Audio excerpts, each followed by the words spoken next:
Boa noite para quem está entrando agora. Vamos iniciar a live. O nosso convidado já está chegando.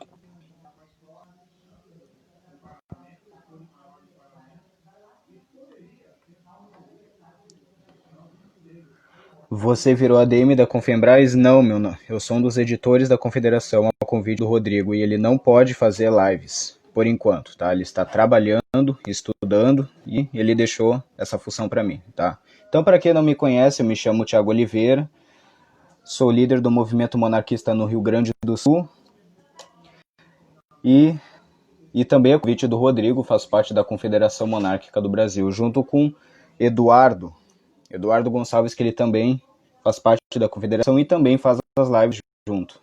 Mas enfim, pessoal, para quem está entrando agora, muito boa noite. E só esperando o nosso convidado aí. Nós vamos entrevistar agora o candidato de São Paulo, Jorge Calenderi. Vamos perguntar os seus projetos que ele tem para São Paulo, né? Porque durante essa época de eleição, nós vamos estar entrevistando os candidatos monarquistas, tá? Então, como eu havia dito antes, o Rodrigo não pode fazer lives, tá? Ele está estudando pra caramba, porque ele tem prova, né? Ele trabalha como médico, trabalha em 3 empregos, né? Então, ele deixou essa função para mim. E eu aceitei, né? Sou um grande amigo do Rodrigo brasileiro. Mas é isso aí, pessoal. Vamos só esperar o nosso convidado aí e já podem mandando perguntas também, né? Que depois eu vou lendo. Então, só esperar o nosso convidado aí, que é o Jorge Calenderi. Isso, agora vamos admitir aqui o nosso grande amigo.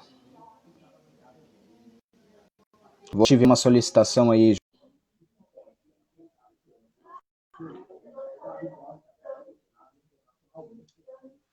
E tá entrando. Vamos só aguardar o nosso convidado aí. E aí, Jorge, tá conseguindo me ouvir? Sim, perfeitamente. E você?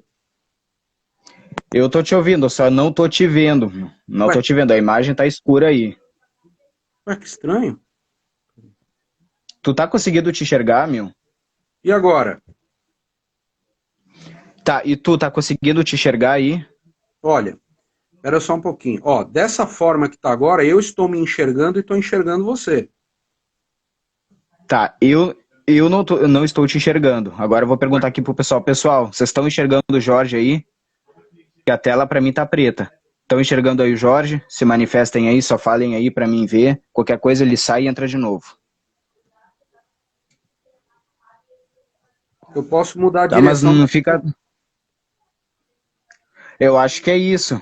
Eu acho que é isso aí. Vê Posso aí fazer um se é a teste. direção da Vou fazer um câmera. teste aqui, peraí. E Ó, o agora? pessoal não está te vendo aí, Jorge. E agora? Pois é, continua aí. Pra mim tá carregando, cara. Não tá aparecendo aí tua imagem. Ué, mas eu Faz o tô seguinte, tu quer sair e entrar de novo? Quer sair e eu vou entrar de sair. novo? Eu vou fazer isso, porque aqui pra mim tá normal. Estranho. Eu vou sair e entrar de novo. Peraí, deixa eu fazer o seguinte. Veja se Tranquilo, agora meu. melhorou. Não, meu, continua, tá tudo preto aqui. Tua imagem não tá aparecendo. Faz o seguinte, meu, tá? Tu sai da live, tá? E eu te adiciono de novo, tá? Ah, Sai legal. e entra de novo, tá, meu? Tá bom, já tô saindo aqui. Tranquilo. Então, só o nosso convidado aí tá com um probleminha aí, mas já tá...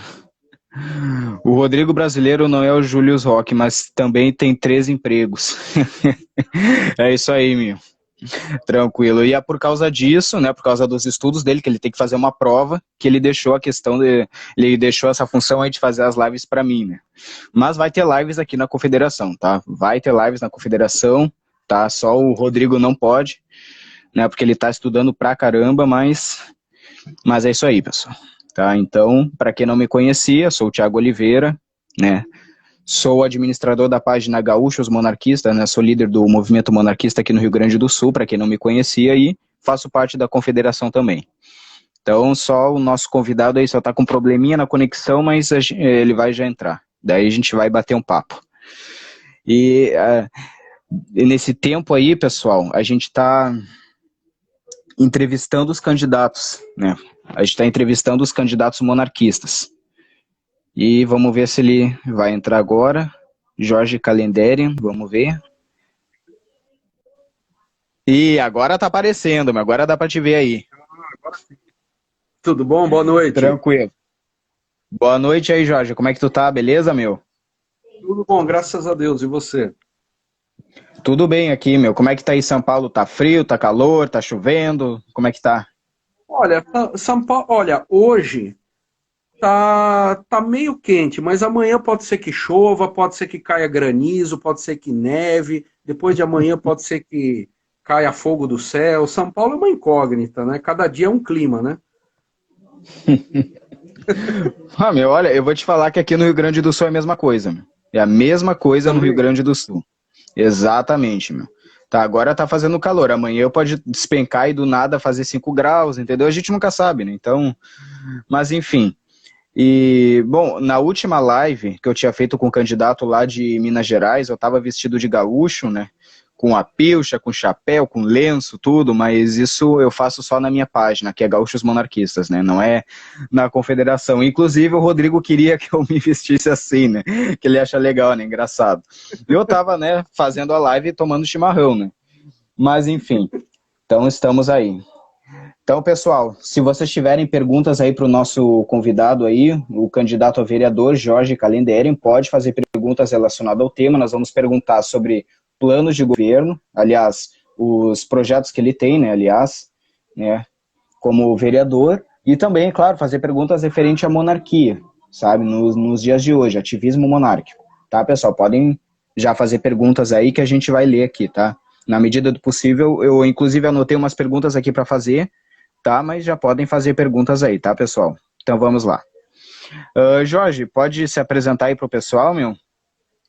Boa tarde, aliás, boa noite a todos. Sejam bem-vindos a essa live. Eu sou o engenheiro Jorge Calenderian, candidato a vereador pela nossa cidade de São Paulo, monarquista, conservador, armamentista, instrutor de armamento e tiro, armeiro e que mais?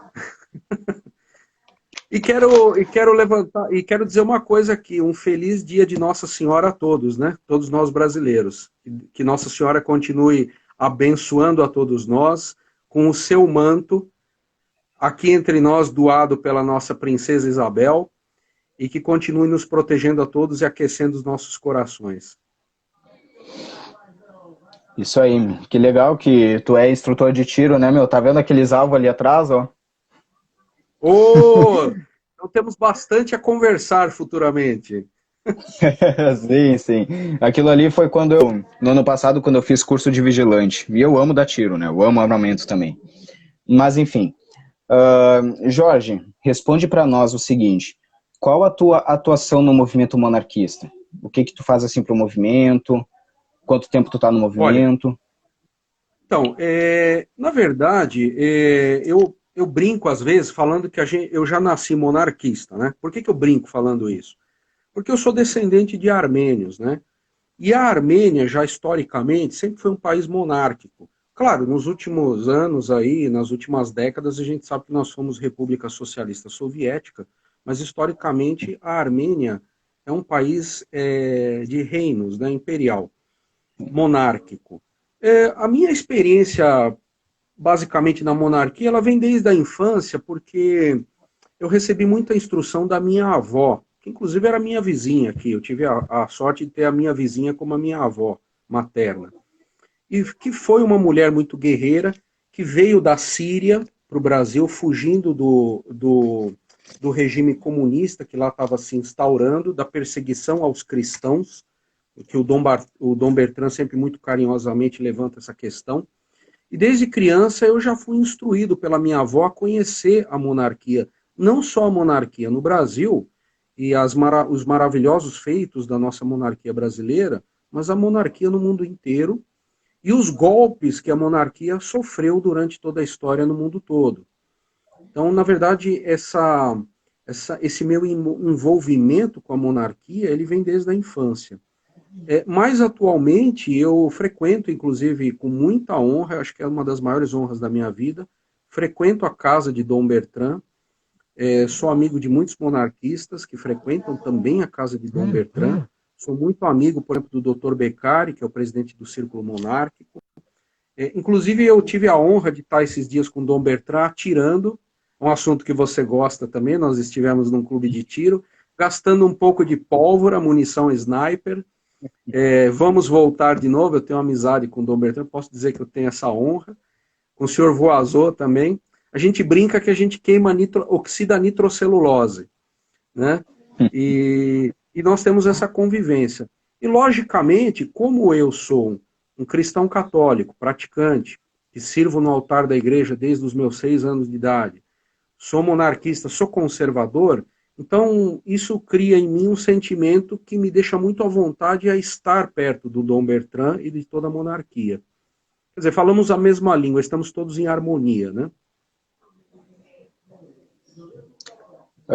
Olha só, tem uma pergunta aqui, ó. Monarquista está perguntando aqui, ó. Qual a sua proposta para divulgar a causa como vereador? O que o senhor tem a dizer?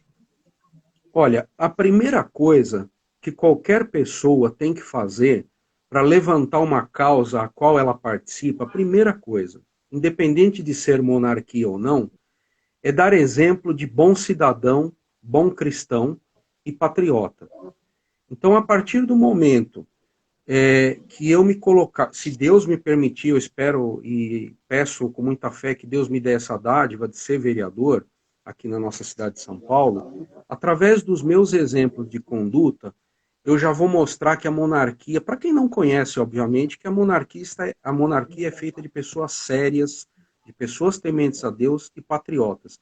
Isso é o maior exemplo que eu poderia dar da beleza da causa monárquica no Brasil, que é feita de pessoas realmente que têm predicados. Isso é uma das primeiras coisas. A segunda coisa, também que vai de encontro à monarquia, nós batalharmos. Eu não sei, até desculpa a ignorância, mas eu sei que isso está acontecendo no Brasil todo, mas você está aí no Sul, você sabe disso também. É nós combatermos nas nossas escolas a ideologia de gênero, que vem fazendo uma lavagem cerebral nas nossas crianças e que isso também vai totalmente contra os princípios de nós monarquistas e patriotas e tementes a Deus. Outra coisa também que eu acredito que seja muito interessante, porque eu acredito nisso, não é porque é marketing, é o seguinte: o Estado ele tem que controlar menos a vida das pessoas. Principalmente porque nós estamos falando de um Estado republicano que já começou errado. Nós monarquistas, e para quem não é monarquista, se estudar um pouquinho a história da instituição da República, que foi o golpe militar aqui no Brasil, já sabe que a República começou errada.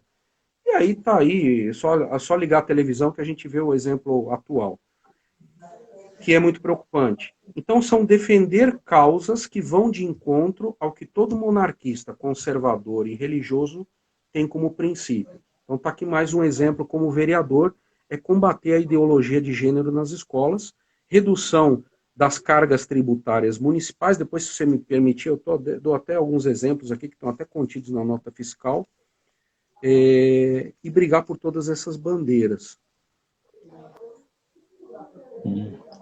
Muito obrigado pela sua resposta, professor. Aliás, perdão, candidato. Mas, enfim, agora, o senhor tem propostas para saúde, educação e segurança? Sim. Eu tive a oportunidade de trabalhar um longo tempo resolvendo problemas da área da saúde. E muita gente diz o seguinte para mim: mas Jorge, você não é médico, como é que você vai se meter a resolver problemas da saúde? O problema da saúde pública no Brasil, ela não está na mão do médico. As pessoas acham que o problema da saúde do Brasil está na mão do médico. O problema da saúde do Brasil está em pequenos problemas burocráticos ou burocráticos com 2 R's, né? Burocráticos, que estão freando e dificultando o trabalho de todos os profissionais da área de saúde, não só dos médicos, mas até do balconista atendente ali da UPA, da unidade de pronto atendimento, até o médico cirurgião. Então, é necessário desburocratizar o sistema.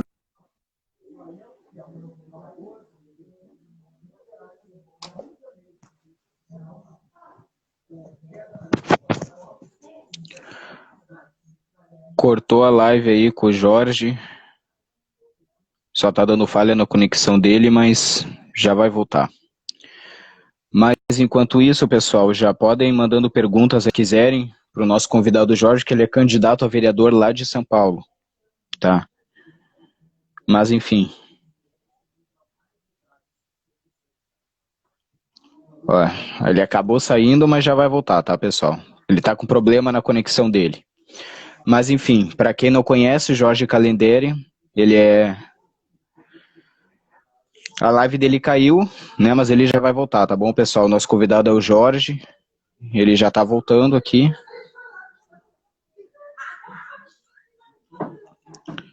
Já tô chamando ele de novo. Calma aí, Jorge, já tô te chamando de novo, tá, meu? É problema na tua conexão, mas... Opa, volta. Sei lá. Isso aí, meu, problema... Tem que ficar perto do Wi-Fi aí, meu. Sei lá. O pior que a Wi-Fi aqui é boa. Sei lá o que tá acontecendo. Vai ver que é alguém da esquerda aí que tá entrando aí, tentando derrubar a gente. O que eu não duvido. E aí o que acontece? Eu vou te falar um caso real aqui, tá? Que às vezes eu presencio.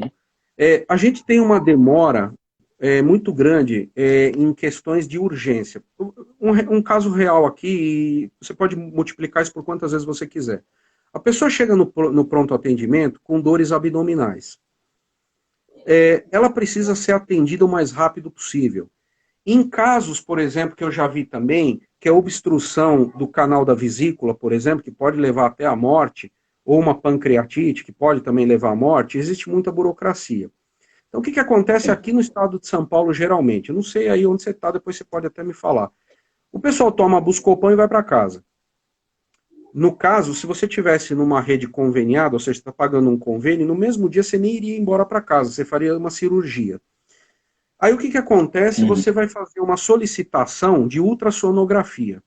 Essa solicitação de ultrassonografia demora mais ou menos 7, 8, 9 meses para ficar pronta. Até lá, se você tiver a dádiva de continuar vivo, e tomara a Deus que você continue, você vai fazer a ultrassonografia. Veja, tem muita gente que não consegue esperar a ultrassonografia do governo. Então ela faz o quê? Ela vai lá, tira R$100 de uma vaquinha com os vizinhos e faz uma ultrassonografia. Aí ela leva até o posto de saúde, ou a UPA, né, como você preferir chamar. Esse exame com laudo deveria ser escaneado e enviado via sistema para o médico regulador. Mas isso não é feito, porque o posto de saúde só aceita laudo público, de rede pública de atendimento. Isso daí já mostra que alguma coisa está errado, e esse algo que está errado não tem a ver com medicina, tem a ver com administração, tem a ver com expertise, com técnica de gerenciamento. E o que menos se tem hoje em dia, estou dando um exemplo aqui, mas poderia ficar a noite inteira dando exemplos. O que acontece é o seguinte, nós não temos gerenciamento. O gerenciamento a partir dos vereadores, que são as pessoas que deveriam gerenciar melhor as nossas cidades no Brasil inteiro, pouco mostram a sua aptidão em gerenciamento. E aí, isso não existe, essa falha não existe só na saúde pública, ela existe em todos os pontos, todas as cadeias. É a cadeia da saúde, é a cadeia da segurança pública, do ensino, aqui nós temos, por exemplo, muito forte aqui na cidade de São Paulo, que é a infraestrutura urbana, ou seja, nós temos uma decadência no gerenciamento. Cada vez mais, com perdão aqui da minha sinceridade, nós temos cada vez mais políticos, vimos isso nos últimos anos, que têm cada vez menos expertise para gerenciar. Por quê? Porque não tem o conhecimento técnico adequado. E isso, logicamente, se reflete na segurança pública, como falei, em outras localidades. Por exemplo, na cidade de São Paulo, nós precisamos urgentemente aumentar o contingente da Guarda Civil Metropolitana. Isso é fato. Nós temos praticamente nada de guardas civis metropolitanos na cidade de São Paulo, numa população que beira aí 11, 12, 13 milhões de pessoas. É uma das cidades mais populosas do mundo. Eu estou falando rapidinho por causa do timing da live, mas não quero me alongar. Mas aí qualquer coisa você me pergunta e a gente vai complementando, tá bom? Não, tranquilo. Ó, tem um perfil aqui que perguntou também, tem uma pergunta, e inclusive tem a ver com a próxima pergunta aqui que eu já vou anexar, tá? Ó, tem alguma proposta de hastear a bandeira a bandeira do Império nas escolas, e já o senhor já pode dizer o seguinte: o senhor pretende criar um projeto de inserir a verdadeira história da monarquia na educação? Deixa eu até anotar para não esquecer o fio da meada. Olha, a bandeira da monarquia é a verdadeira bandeira do Brasil. Isso aí não se discute. Se alguém quiser entrar na live e ficar discutindo isso aí, nós vamos ficar até amanhã, porque eu não vou arredar o pé e provavelmente a pessoa também não. Mas a bandeira da monarquia é a verdadeira bandeira nacional. Então, na verdade, ela não é a bandeira da monarquia, ela é a bandeira nacional.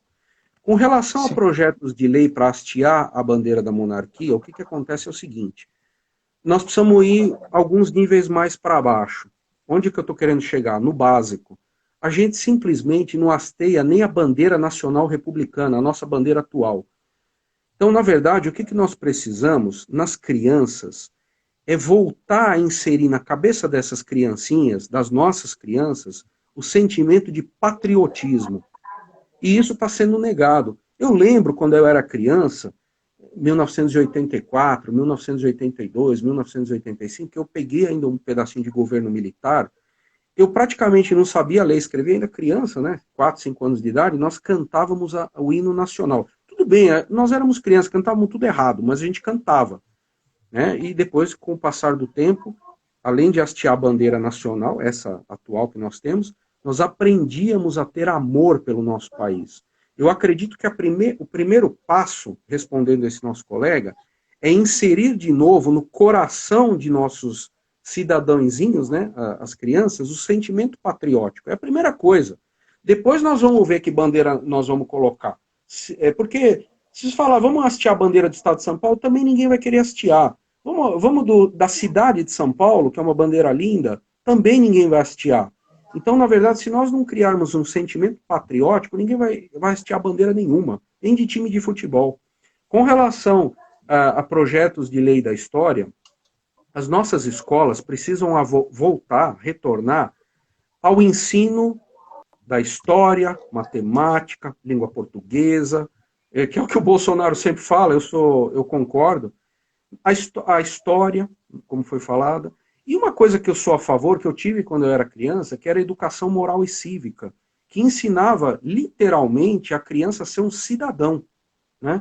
O problema é que hoje em dia nas escolas se ensina muita coisa, mas eu tenho dúvida do que é ensinado nas escolas. Eu não confio muito em tudo que se ensina nas escolas, com perdão da palavra e com toda sinceridade.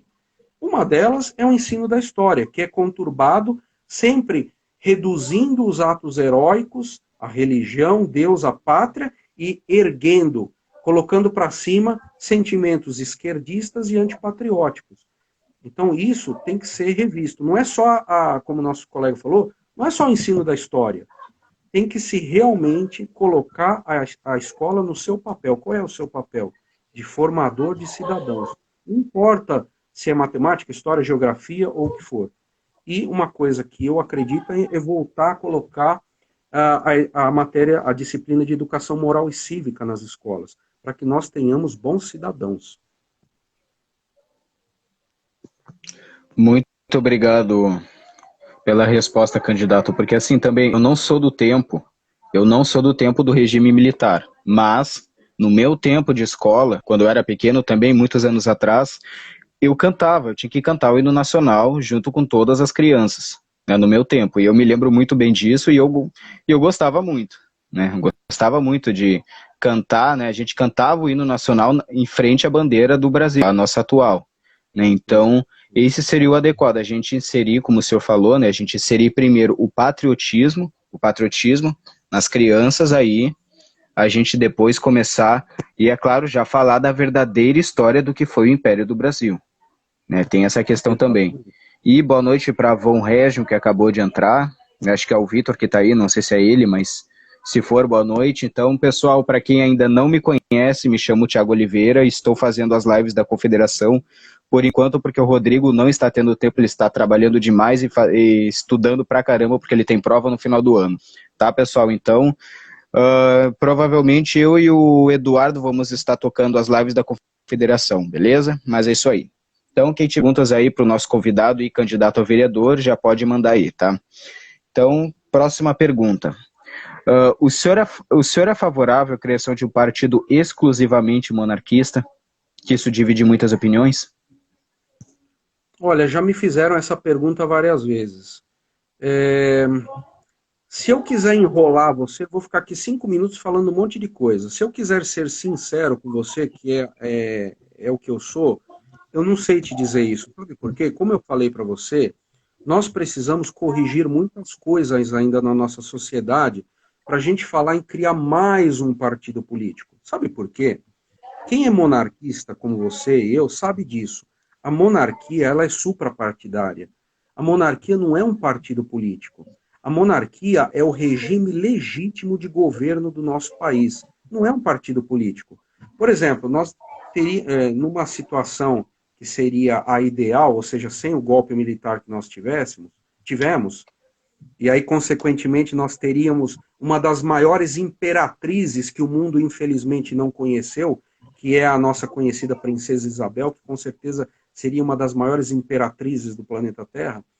Aí, o que você teria? Você teria uma monarquia parlamentarista e dentro do parlamento você teria os partidos políticos. E dentro de cada partido político você poderia ter pessoas que são ou não monarquistas. Isso é o meu ponto de vista. Agora, você criar um partido político monarquista, eu não sou a melhor pessoa para dizer isso. Eu precisaria saber, por exemplo, qual é a orientação do meu professor, Dom Bertrand, e de Dom Luiz. Aí sim, a partir da orientação deles, eu poderia te falar se concordo ou não, porque quem sou eu para dizer uma coisa dessas? Mas eu acredito, como eu te falei, isso é fato. A monarquia não é um partido. A monarquia é um sistema de governo e seria o sistema de governo ideal do Brasil, como foi o melhor que nós tivemos até hoje.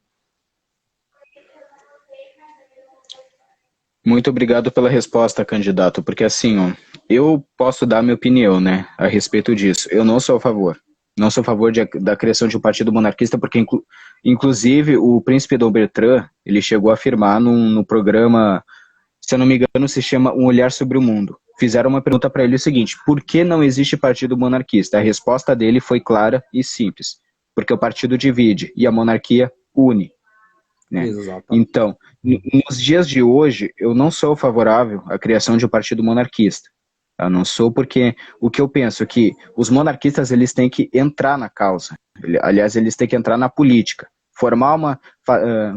virar uma força política, né? Dependendo do partido, porque nem todos os monarquistas são conservadores, tem uns que são mais liberais, uns que são mais de centro, né? Então, a causa monarquista ela não tem ideologia, ela não tem lado. Né? A gente segue em frente, em unidade com o nosso chefe da Casa Imperial. Então, eu pessoalmente não sou a favor, né? Porque isso dividiria muitas opiniões também, né? Mas, enfim, se tiverem mais perguntas aí, pessoal, podem ir mandando aí para o nosso candidato e vamos para a próxima pergunta aqui. O senhor já era um ativista político antes de ser monarquista? Desculpa, deu uma pipocada aqui. O que eu era? Não entendi, desculpa. O senhor já era um ativista político antes de ser monarquista? Sim. Na verdade, eu sempre fui uma pessoa muito politizada e sempre fui ativista político, porque, bom, a história da minha família me levou a isso, né? Então, como a minha família fugiu de 2 genocídios praticamente, e a última geração, que é a geração da minha mãe, fugiu do Oriente Médio, meus pais também vindo para cá, por questões políticas, que acabaram por estragar o Oriente Médio, não tem como a gente não crescer falando de política dentro de casa. E principalmente de uma política não só localizada, mas de uma noção da política global. Né? Aqui no Brasil, eu comecei a entrar mais na política, foi em 93, se não me engano, 92, 93, aprender um pouco mais sobre esse universo da política, que é um universo complicadíssimo, né? A gente sabe, porque o ser humano é complicado, e estou sempre nessa área da política, principalmente estudando política internacional. Já cheguei a morar fora do Brasil, trabalhar fora do Brasil, como engenheiro, não na área política, mas sempre com foco no conhecimento político, sempre militando. Seja em esfera municipal, estadual e federal. E, infelizmente, eu tenho que dizer isso, nos últimos, sei lá, 20, 30 anos, militar na esfera federal sempre foi um tormento, porque eu não preciso falar aqui nome de candidato nem nada, mas a gente sabia que a coisa era feia, né? Eu lembro de um episódio quando nós tivemos o plebiscito para saber se o Brasil queria um presidencialismo, monarquia, parlamentarista. E eu era novo, eu acho que eu estava na 8ª série, alguma coisa assim. E eu me lembro que, por sorte, fizeram um sorteio lá para ver quem que ia defender o quê, que grupo ia defender o quê. Por sorte, graças a Deus, peguei lá o papelzinho, estava lá monarquia e monarquia parlamentarista. Então ali foi um deleite, porque foi uma surra que a gente conseguiu dar na turma, porque é aquele negócio, quando a gente estuda muito história, como é que você vai falar mal da monarquia? Não tem como, não tem a menor possibilidade de falar mal da monarquia, muito pelo contrário, você só fala bem. E aí você fala, e aí por outro lado você fala assim, mas como é que eu vou falar bem da República? Não tem como falar bem da República, né? A gente fala a real da República. Aí no meio a gente, infelizmente, tropeça a cada alguns segundos, porque não tem muita coisa boa para se falar. Com perdão da palavra, isso é fato. E é isso, mas assim, militando na política desde 93. Já faz um tempinho, né? Acho que muita gente que está na live aí não era nem nascido, porque tem muita gente que eu estou vendo que está entrando aqui, né? Mas foi um Nem negócio eu é. interessante aquele plebiscito lá. Desculpa, eu não sei nem sua idade, eu não sei se você era nascido. Eu tenho 23 anos, eu sou bem novo Ah, ainda. Mas então. sim, Mas foi uma parada dura naquela época, viu? Porque a monarquia ela sempre foi boicotada no Brasil. Então, quando você falava de monarquia, inclusive tinha um problema, né? Você não tinha mídias sociais, né? Aliás, a melhor coisa que aconteceu para nós foi as mídias sociais. Porque a mídia social, ela te dá uma liberdade, que logicamente tem que ser usada com responsabilidade, de falar uma coisa que está em Mateus capítulo 10, que a verdade tem que ser proclamada sobre os telhados. Não é à toa que as antenas estão em cima dos telhados. E porque no Oriente também as notícias eram dadas aos berros em cima dos telhados, no Oriente Antigo. Mas naquela época foi duro o páreo, porque você tinha aí, eu não vou falar em emissora de televisão aqui, fazendo propaganda ou do presidencialismo, algumas falando da república parlamentarista, mas praticamente nenhuma, ou nenhuma falando da monarquia, né? Então, graças a Deus, hoje nós temos esse mesmo canal aqui que nós estamos falando no Instagram, que dá a opção e a oportunidade das pessoas conhecerem a verdade sobre a história do Brasil. A parte boa e a parte ruim. muito obrigado pela resposta, candidato. E tem uma outra pergunta aqui para o senhor. O senhor tem propostas para melhorar o transporte público, como mais ciclovias e metrô? Olha, eu vou mostrar uma coisa, deixa eu achar aqui. É o seguinte, eu tenho um gráfico aqui, deixa eu tentar achar, está aqui na minha mesa. Aqui em São Paulo, eu não sei essa pessoa, eu não sei se essa dúvida é sua ou é de algum morador aqui de São Paulo, mas o que acontece aqui em São Paulo é o seguinte. Ah, tá aqui, achei. Isso aqui, eu não sei se vai dar para ver, tá? Mas isso aqui era um antes, e isso aqui é o agora. Então aqui, o que acontecia? Você tem corredor de ônibus agora aqui em São Paulo, tá? Eu não sei a pessoa de onde que é. Deixa eu jogar a verdade aqui sobre os telhados, porque a verdade tem que ser dita, né? O que aconteceu foi o seguinte, quando se criou o corredor de ônibus aqui em São Paulo, o que acontece? Como o empresário, e eu acho que o empresário tem que ganhar dinheiro, eu não sou socialista, eu acho que o empresário tem que ganhar dinheiro e ficar rico, ponto final. Eu não sou socialista. O que aconteceu? O corredor de ônibus facilitou a vida do empresário. Por quê? Agora, a cada minuto, modo de dizer, ou a cada meia hora, ou a cada uma hora, com o corredor de ônibus, ele consegue captar mais o quê? Passageiros. Quanto mais passageiros o ônibus capta, mais lucro ele tem. Uma parte desse lucro, logicamente, vai para o empresariado, uma parte para o município. Isso é ótimo, eu concordo com isso. Só que o problema é o seguinte, se a gente pegar aqui, ó, a evolução do transporte público em São Paulo, você vê que o valor da tarifa não cai, ele sempre sobe. Mas espera um pouquinho. Se hoje em dia a empresa de ônibus gasta menos óleo diesel para levar uma pessoa de um lado para o outro, e ela está aumentando os seus lucros, e está mesmo, não vamos mentir aqui, eu sou engenheiro, ela não vai querer me enrolar. O que acontece? Sou a favor de eles terem lucro, ninguém está falando isso. Mas a passagem de ônibus deveria cair. E a passagem de ônibus não cai, só sobe. Segunda coisa, que existem ruas onde praticamente não passa ônibus. Ou quando passa ônibus, um ônibus a cada 15 minutos. Mas existe uma faixa exclusiva de ônibus. Para quê? Para multar você, motorista, que põe o pneu em cima dessa faixa. Então é a indústria da multa. As ciclovias, elas são ótimas aqui em São Paulo. Só que tem lugar que, desculpa, não deveria ter ciclovia, porque eu já vi ruas que amigos meus moram que falam assim, Jorge, aqui não passa nenhuma bicicleta por dia. E como é que tem ciclovia? Pintar o chão de vermelho é bonito. É a gente que paga pela tinta. Mas precisa haver um gerenciamento disso. Precisa haver um estudo. Será que todas as ruas precisam de ciclovia? E outra coisa, hoje é feriado, né? Estamos falando de Nossa Senhora. Eu fui cruzar a Avenida Jabaquara, aqui perto de onde eu moro, e a Uber, junto com a CET, ou sei lá quem, botou um monte de cone e eu não pude atravessar a avenida, por causa das bicicletas.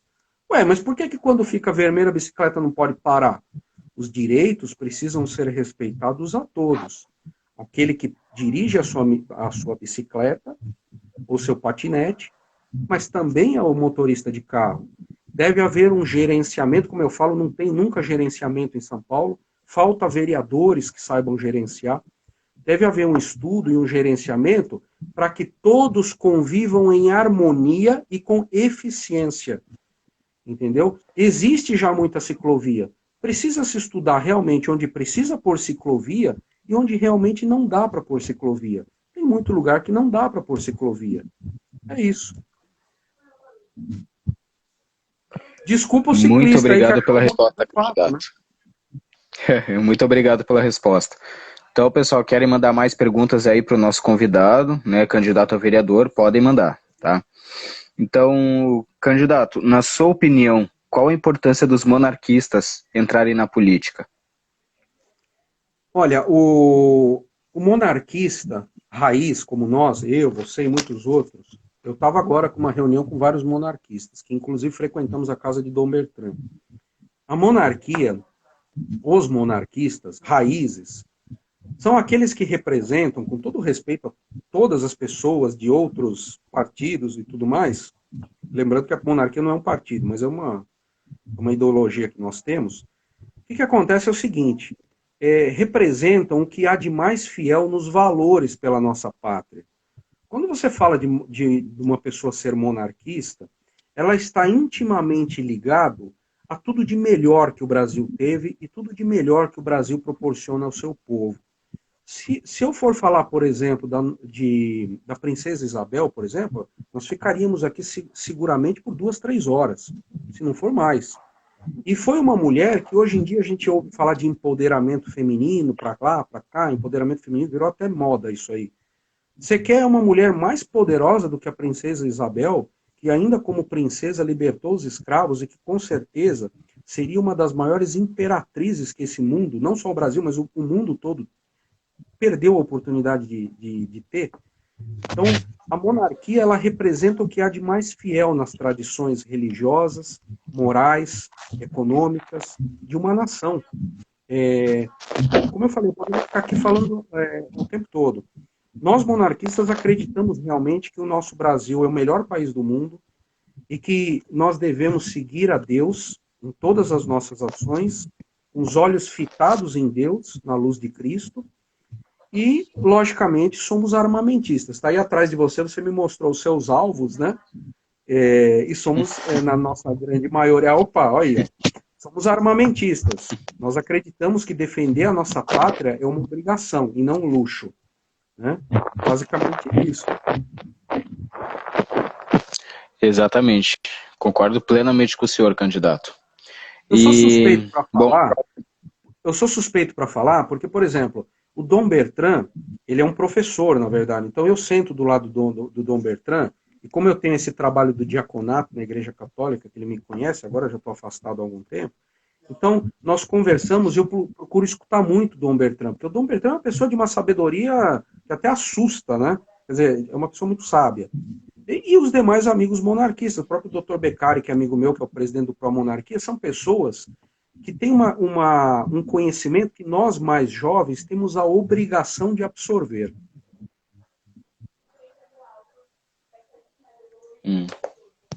Interessante, candidato. Jorge, deixa eu te fazer uma pergunta.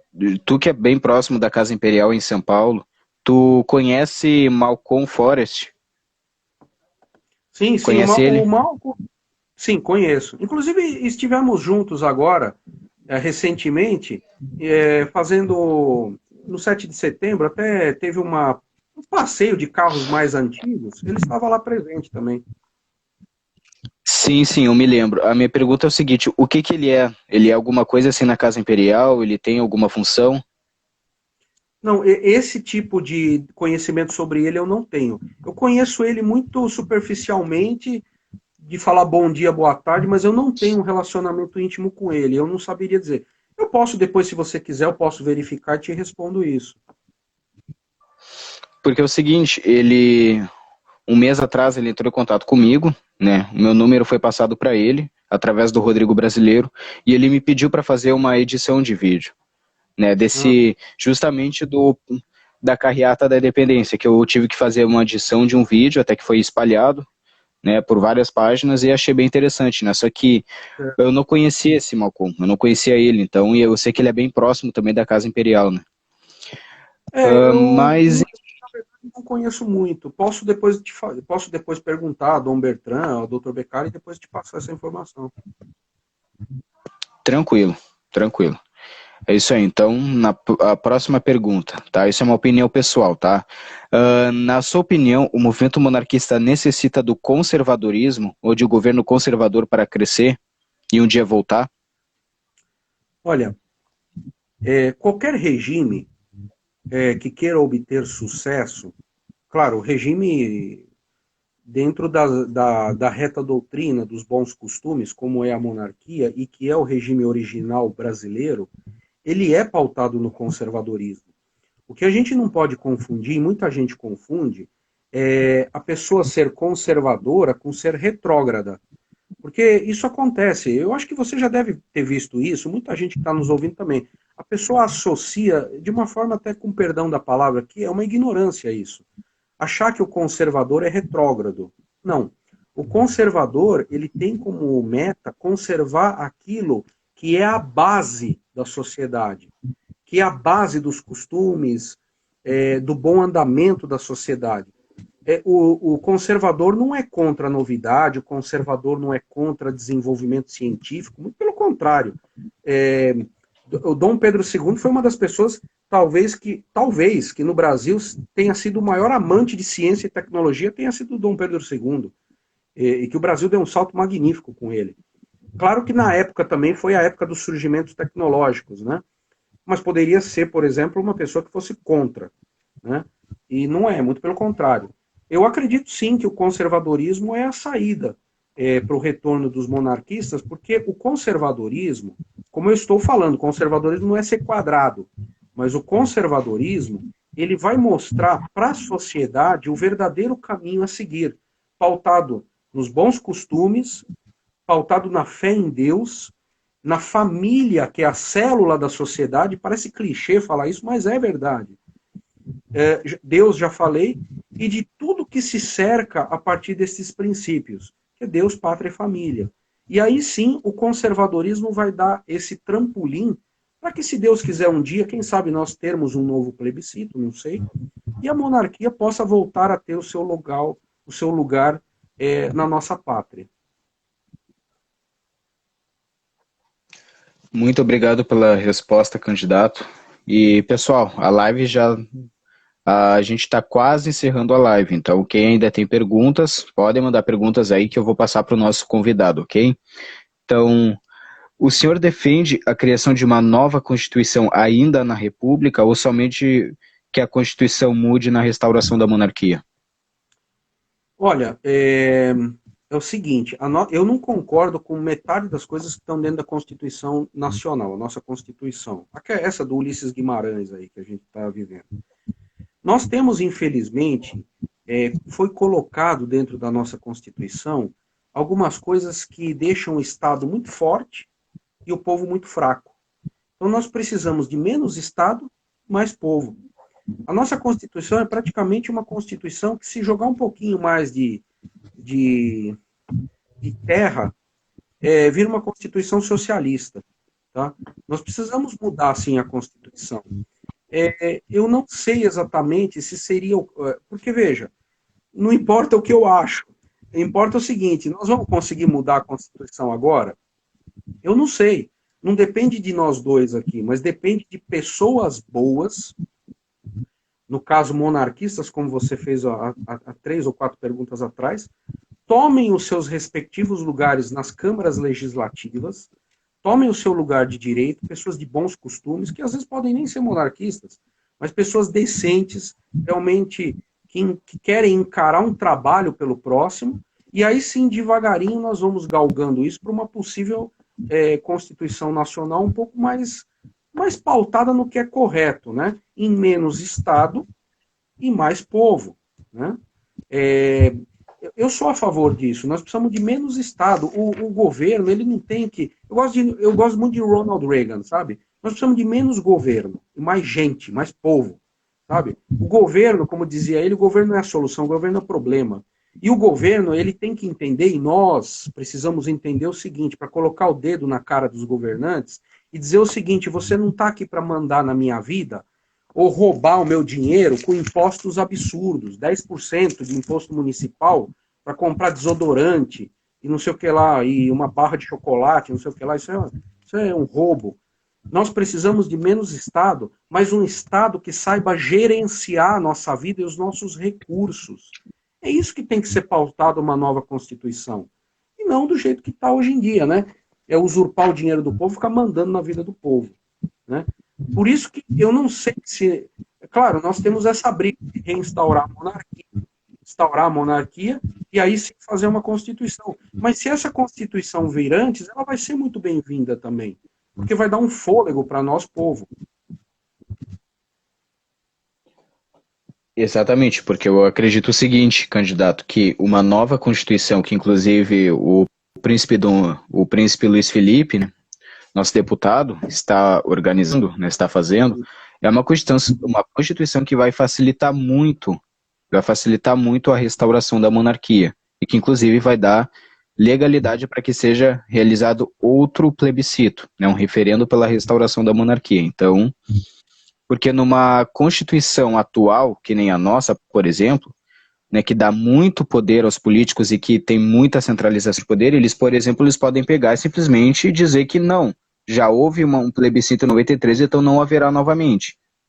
Da mesma forma que ignoraram o plebiscito de 2005 sobre o armamento, que a população disse sim ao armamento, eles ignoraram e enfiaram goela abaixo o estatuto de armamento na população. Então, basicamente, eles podem fazer isso na instituição atual. Então, eu, pessoalmente, eu seria favorável, sim, uma criação de uma nova Constituição ainda na República, que essa Constituição, claro, provisoriamente, né, no caso, vai facilitar ainda mais a restauração da monarquia. E eu creio, sim, que a monarquia será restaurada. É só uma questão de tempo. Né? Só precisamos preparar o caminho, né, que já estamos fazendo. Mas, enfim, bom, pelo que vi aqui, ninguém mais tem perguntas aqui na live.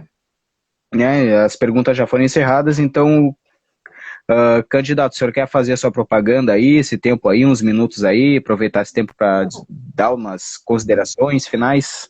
Claro, claro. Primeiramente, eu agradeço pelo espaço que você está me dando.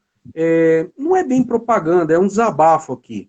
É o seguinte, nós tivemos aí a pandemia recentemente e nós vimos vereadores ficando quietos, prefeito, vereador ficando quieto, enquanto portas de loja eram soldadas. Isso até parece a China. O que acontece é o seguinte, nós estamos vendo o nosso povo ser feito de bobo. Desculpa a verdade, tá? Não tem como falar isso de forma diferente.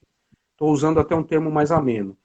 Veja, se você que está aqui em São Paulo, eu estou sendo muito sincero, de peito aberto, eu sou um cara bem preparado, não estou falando só por ser monarquista, eu sou um cara bem preparado, sou a favor da legítima defesa, e se você acha realmente que o que está acontecendo com você é um desrespeito, se você acha que realmente você está sendo desrespeitado, passado para trás, feito desse tamanhozinho, então você aqui tem um cara que você pode contar, que é um cara técnico, e que vai saber chegar lá e te representar com expertise, e vai saber escutar você, sabe?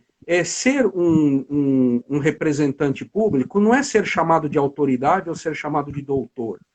Não, senhor, porque a pessoa que eu sigo, que é nosso Senhor Jesus Cristo, ensinou que o maior tem que se ajoelhar e lavar o pé dos seus discípulos, dos seus apóstolos.